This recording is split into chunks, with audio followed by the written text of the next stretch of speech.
kaip jūs susipažinsite ir koks tavo būsimo partnerio zodiako ženklas. 15 didysis arkanas šioje kaladėje yra ego.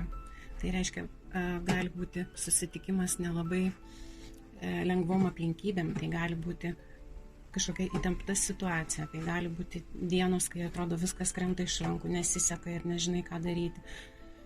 Tai gali būti sudėtingas laikotarpis tam žmogui. Kokiam aplinkybėm susipažinsite? 12 namas rodo, kad gali būti, kad tolimuose kelionėse, gali būti gydymo įstaigose, gali būti muzikos koncertuose, gali būti poezijos skaitymų vakarėlyje, įvairiuose kultūriniuose renginiuose. Gali būti, susipažinsite kažkokioje šventykloje.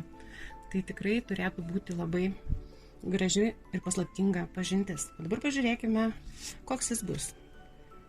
Tai yra 5 didysis arkanas, tai rodo žmogus, kuris iš tikrųjų be galo dvasingas, giliai tikintis, aukštų moralinių principų ir orientuotas į šeimą. Ir pažiūrėkime, koks bus jo zodiako ženklas.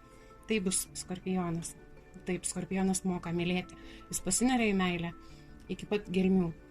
Taip jis pavydus, taip jisai kartais per daug kontroliuojantis. Bet tai žmogus, kuris, jeigu iš tikrųjų myli, atsiduoda visą širdimi. Todėl priimk tai ir rašyk komentaruose priimu.